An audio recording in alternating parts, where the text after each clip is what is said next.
Bom, a terceira e última teoria ácido-base da qual eu vou comentar, teoria de Lewis.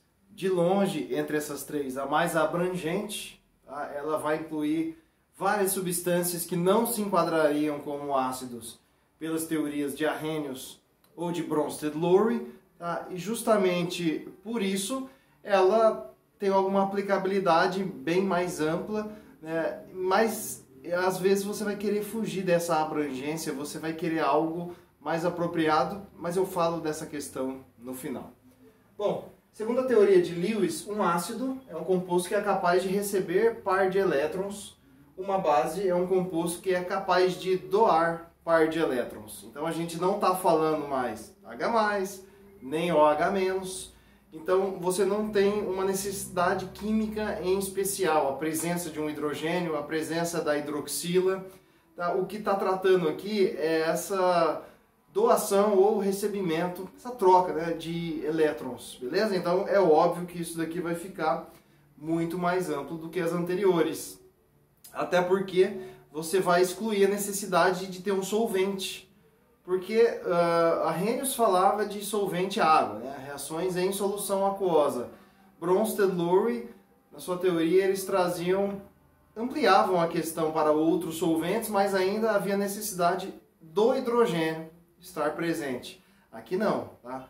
Aqui basta que você tenha elétrons e que esses elétrons sejam trocados. Elétron todo mundo tem, né? Nem sempre eles vão ser trocados.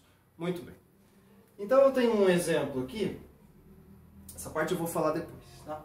Eu tenho um exemplo de uma reação entre o H+ e a amônia. Vocês vão perceber uma pequena diferença. Em alguns compostos eu estou representando o par de elétrons não compartilhado que eles possuem. O que a gente chama de par de elétrons isolado. Porque, embora eles não estejam fazendo ligação, nem uma ligação simples, dupla ou tripla, enfim, a ligação covalente normal, existe a possibilidade deles fazerem a ligação covalente dativa. E a dativa vai ser muito importante aqui nesse tipo de teoria. Lembrando que teoria é um nome mais ou menos errado, né? O certo seria a gente falar definição de ácidos e bases segundo fulano ou segundo o outro, tá? Porque tudo vai depender da aplicabilidade que você vai usar. Então nós temos aqui o H+, reagindo com a amônia. Repare que a amônia tem lá ao redor do nitrogênio um par de elétrons isolados. Então você tem que se lembrar da fórmula estrutural, coisa que já foi estudado lá na Química Geral 1. E justamente essa presença de um par de elétrons que ainda não fazem ligação dentro de uma carga positiva, a gente tem a possibilidade da formação da ligação dativa. Ficou separado pelo rejunte, mas isso aqui é uma coisa só, tá? Essa setinha aqui representa uma ligação covalente dativa, que é aquela que vem do empréstimo de um par de elétrons por uma espécie. Uma espécie empresta um par de elétrons para outra, tá? Então a setinha sempre aponta de quem empresta para quem recebe. Isso aqui formou um complexo, por isso que a gente coloca esse colchete e a carga resultante desse complexo é positiva, justamente por causa da carga positiva do hidrogênio.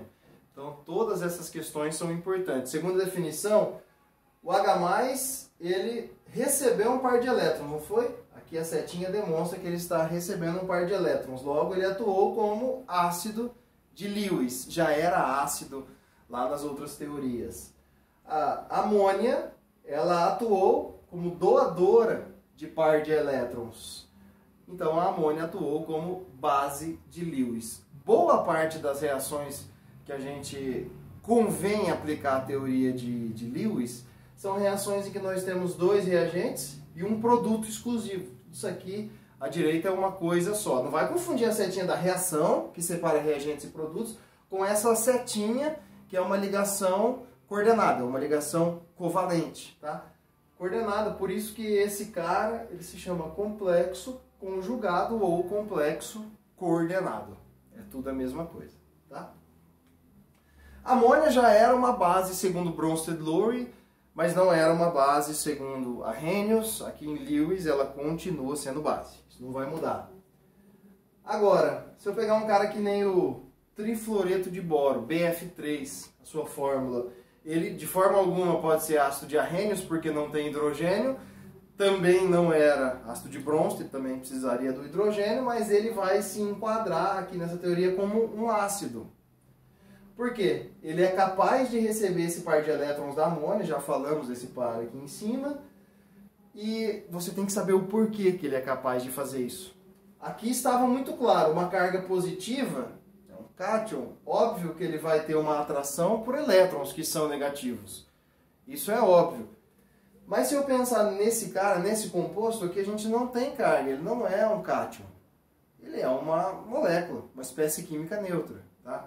Mas o boro, ele tem uma tendência muito grande a formar compostos que são exceções à regra do octeto. Se ele é um elemento da família 3A e aqui ele só faz 3 ligações covalentes, ele chegou a 6 elétrons após a formação dessas ligações. Ele não está no 8, ele chegou a 6. Então, o 8 é aquele número mágico, é o número do octeto, em que as espécies que atingem esse valor estarão estabilizadas. O boro não chegou nesse valor, então quer dizer que ele tem uma tendênciazinha a receber mais elétrons, muito embora ele já esteja com alguma estabilidade aqui. Por algumas questões como raio atômico, que não é o foco desse momento. Tá? Então, a amônia, mais uma vez, vai emprestar o seu par de elétrons, aqui eu representei ela à esquerda, mas tanto faz, é só para o nitrogênio ficar perto do boro, porque é eles que fazem essa combinação de elétrons aí, tá certo? É o boro que precisa receber esse par de elétrons, então os dois ficaram ali cara a cara. Quem doa o par de elétrons é a base, de novo a amônia como base. Quem recebe é o ácido e esse negoção formado é chamado de complexo conjugado. Aí eu tenho mais exemplos, tá? Um outro cátion aqui que vai reagir com a amônia, só que nesse caso ele vai reagir numa proporção 1:2, são necessárias 2 moléculas de amônia para estabilizar esse cátion. Aí eu tenho uma outra possibilidade, interação, para trocar um pouco a amônia, né? Só a amônia estava falando aqui. Um cátion com um ânion. Beleza, um ânion, o nome já diz, ele tem lá um desequilíbrio eletrostático, está sobrando carga negativa, está sobrando elétron, então ele pode emprestar esse elétron. Então nós temos aqui também a formação de um complexo, que nesse caso vai ficar com uma carga resultante 3-, decorrente dessa proporção entre positivos e negativos. Beleza? Bom, tem 2 termos que são muito usados na química orgânica principalmente, mas também na inorgânica, que são termos muito relacionados com a teoria ácido-base de Lewis. Seriam os termos nucleófilo e eletrófilo. Pensa na palavra e você não precisa decorar. Esse filos, ele significa afinidade, atração. Então, um nucleófilo é um que tem atração pelo núcleo. O núcleo do átomo é a região positiva. Logo, um nucleófilo é uma espécie química que tem atração por cargas positivas. Como a gente sabe que na natureza os opostos se atraem, se ele tem atração por cargas positivas, com certeza ele é uma espécie rica em elétrons, porque os elétrons são as cargas negativas. Tá? E o eletrófilo é aquele que tem afinidade pela carga negativa, pelo elétron. O nome já diz. Tá? Então, só pode ser que ele é uma espécie bem carente em elétrons. Tem uma pequena quantidade de elétrons. Então, exemplos. Né? Um nucleófilo rica em elétrons. Óbvio que os ânions, eu tenho 2 aqui, sempre serão nucleófilos. Óbvio que se eu pegar aqui moléculas que têm pares de elétrons isolados, não compartilhados, eles também serão, como eu mostrei aqui a amônia. Ela tem um par de elétrons isolados ao redor do nitrogênio e a água tem 2 pares de elétrons isolados ao redor do oxigênio. Tá certo? Mesma coisa aqui ao redor desse átomo de oxigênio. Então, essas aqui são só alguns exemplos, tem muito mais, é infinito. Tá certo? Alguns exemplos de nucleófilos. Então, eu destacaria os ânions e as moléculas que têm pares de elétrons não compartilhados. E aí os eletrófilos, né, são aquelas espécies que, por terem afinidade com o elétron, eles vão ser principalmente de duas naturezas. Ou são cátions, coloquei dois exemplos aqui, ou são aqueles caras, aquelas moléculas que estão abaixo do octeto, que tem 6 elétrons, às vezes 5, às vezes 7, às vezes 4. Tá? Mas é uma outra possibilidade bem importante também para exemplos de eletrófilos. Tá? Então, principalmente cátions, moléculas que não atingiram o octeto, pelo menos um elemento dela não atingiu o octeto, e também tem uma possibilidade que são as moléculas polares, né? Se eu parar para pensar no cloreto de amônio, ele tem aqui o NH4+, e o Cl-, então ele pode se combinar aí e originar uma espécie eletrófila, que no caso seria o amônio. Beleza? Algumas desvantagens da teoria de Lewis seria que alguns ácidos que são tidos por essa teoria como ácidos, eles não casam muito bem com a nossa concepção de ácido, que, como eu já disse lá atrás, ela é baseada principalmente na teoria de arrênios, tá? Então, você falar que o BF3 é um ácido é uma coisa que é um tanto quanto chocante, vamos dizer assim, tá? Mas, de acordo com a teoria de Lewis, ele se encaixa no parâmetro. O parâmetro é esse aqui. Basta que ele seja capaz de receber um par de elétrons e faça isso em uma reação química para que ele seja considerado um ácido, e eu mostrei aqui uma reação em que ele sim se comporta como um ácido. Tá?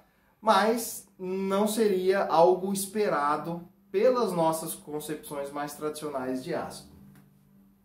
Íons metálicos também, né? Você falar que o H+ é um ácido, tá tudo bem, isso aí já estava até na definição de arrênios, mas você falar que um Ag+, né, um cátion prata, atua como um ácido, é algo também que foge ao previsível. Mas tudo bem, está seguindo o que é estipulado pela teoria de Lewis.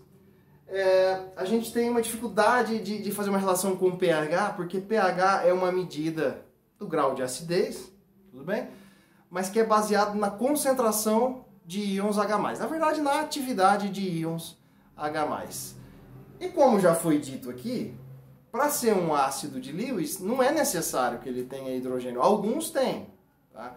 Mas ele nem precisa ter hidrogênio na sua composição. Então, várias dessas substâncias que vão ser consideradas ácidos de Lewis nem afetam o pH de uma solução, ou o pH da água pura. Tá? Então, a gente tem essa dificuldade de estabelecer correlação de ácidos de Lewis com a escala de pH ou alterações no valor de pH de soluções. Beleza?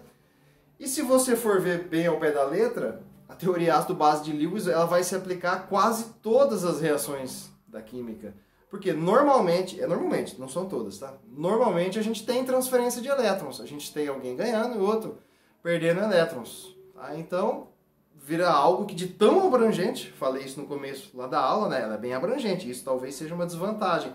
Às vezes você não quer que ela seja tão abrangente assim. Às vezes você quer fechar mais.